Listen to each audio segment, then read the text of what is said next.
Narito tayo ngayon upang matunghayan ang nakakakilig at talaga namang napaka-sweet na update sa Ruel and Rachel Love Team. Oh, my angel, angel, baby, angel. Mr. Cupido, ako na may tulungan mo. Ikaw nga ba si Mr. Right? Ikaw nga ba love of my life? Bakit di na lang tutuhanin ang lahat? Sa pagpapatuloy ng ating istorya ay ini-interview nga ni Kalinga Prab si Kuya Ruel and Miss Rachel tungkol sa kanilang experience sa Kalingap serye. Sabi naman ni Miss Rachel, ang pinakamamimiss niya daw sa mga taping nila ay yung mga kulitan ng mga cast doon, lalong-lalo na nilang dalawa ni Kuya Ruel. Ganon din ang sabi ni Kuya Ruel at sinabi pa nga niya na ang maganda daw kasi sa Kalingap serye ay hindi lang daw ito basta puro kilig, sapagkat may mga aral din daw na matututunan ang mga viewers dito. Sabi niya ay dahil nga din daw sa Kalingap serye ay napapawi daw ang kanyang mga pagod, sapagkat kapag may Kalingap serye ay nakikita niya daw si Miss Rachel. Kinilig naman ang Kalingap team at si Kalinga Prab nung sinabi ito ni Kuya Ruel. Tinanong naman ni Kalinga Prab si Miss Rachel kung ganito din ba ang nararamdaman nito na sumasaya at naging excited tuwing nakikita si Kuya Ruel. Nag-reply naman si Miss Rachel ng oo, kaya naman mas lalong naghiyawan at kinilig ang mga tao doon. Tsaka, ang pinaka-mamimiss ko sa pag-shoot yung kulitan namin, tsaka natin po. Ay, yung kulitan yung dalawa? Opo. Siyempre, yung banding nga habang nag-a-acting, no? Hindi alatang Pero nagkakamali. ang galing nyo parehas, grabe. Saka actually, halos di man kayo nag-acting at natural lang naman yung ginagawa nyo. Yung script na binabasa tayo. Kung ano yung pinag-uusapan nila, yun na yun. Ikaw naman, Isan? Sa akin is isang malaking bali platform sa akin para mas maboost yung confidence ko sa ganitong Kalingap serye. Mas nagagawa ko yung mga hindi ko nagawa noon. Grabe, artista ka na ngayon. Oo. Hindi ko in-expect talaga mga Kalingap na mangyari yung ganitong bagay. And syempre, yung bonding natin na halimbawa may shoot ng ganitong oras, talagang lahat nagkakutuwaan, and then kung may free time pa na after ng show talagang andun magja-jamming. So talagang di ko ito makakalimutan itong mga episode na ito sa Kalingap serye, and magsisilbi itong part ng aking buhay. Kasi talagang yung mga scene dito, yung mga scene talaga dito is true to life siya. Hindi naman natin inact as for the for the views or for the...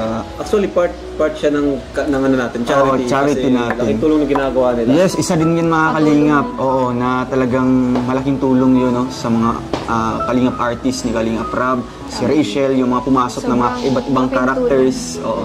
Kaya malaking tulong siya mga Kalingap, and hoping someday na magkaroon pa siya ng episode 3 or season 3. Season 3. Comment niyo po kung gusto niyo season 3. Yun nga, buti na lang insan kahit pagod ka sa pag-scout, no? Pag nag-text ako sa'yo, talagang available ka, punta ka doon, kahit yun.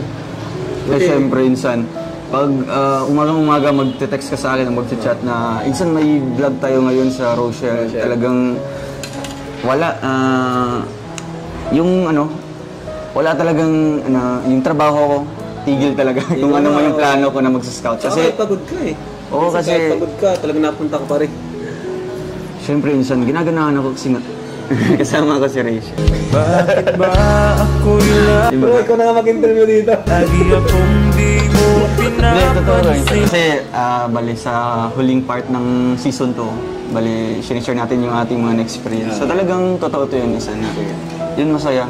Kasi nga, sa mga ganyang time lang kayo makikita-kita kasi nga yung mga nakarang araw sa kanya is talagang hectic, no? Kasi nga Saka namamala din yung nagkita ko, nag-enjoy din kayo eh. Pag wala yung stress, no? sobra insan. Kasi nga, aside sa nakikita ko siya, Para na lang oh my God, akong laging talagang nagkakatanggal stress yung galing ka sa pagod na maghapon na nasa vlog ka. Ikaw ba? Ikaw din?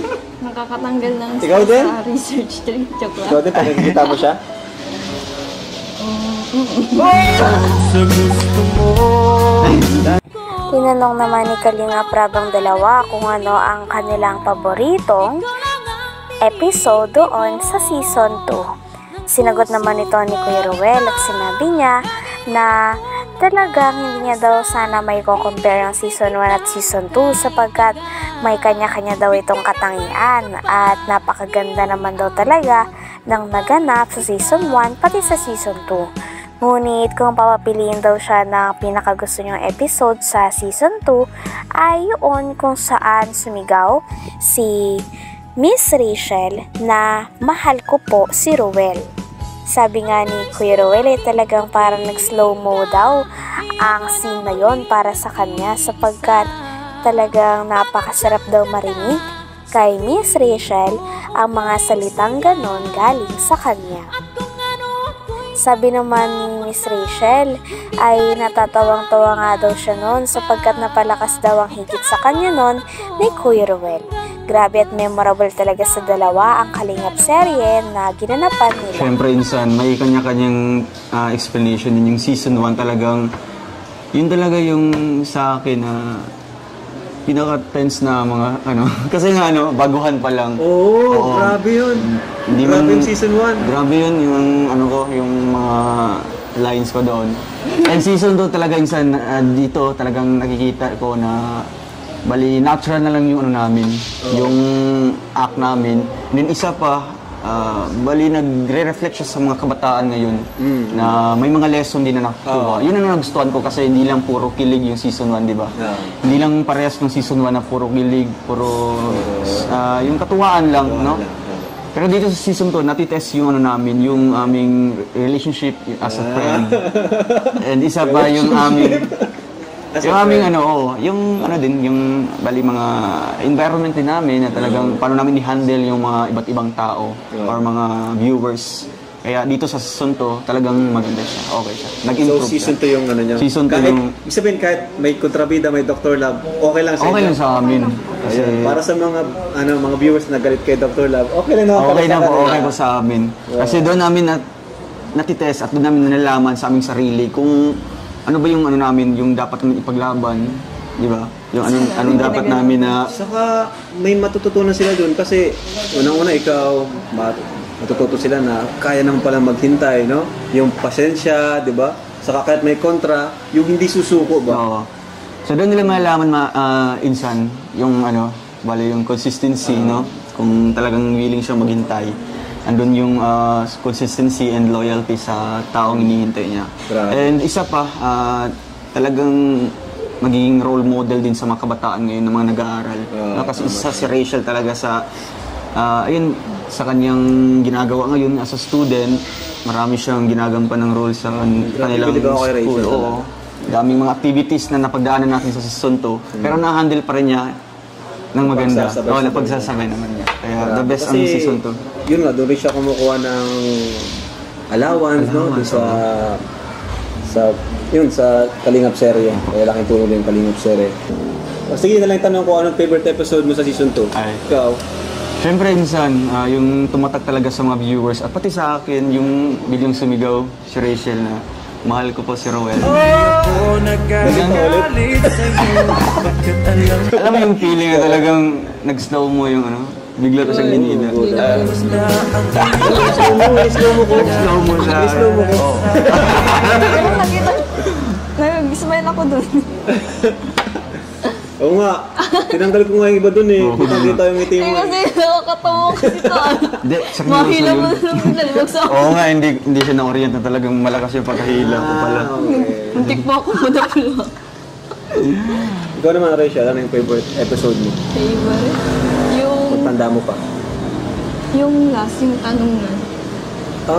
Yung tanungan. Episode 8. 8. Kasi more siya. Nakaka- nakakaba, no? Nakakaba. Isip ko naman ang bawat panaginip. Hanggang dito na lamang muna ang ating update sa Ruel and Rachel Love Team.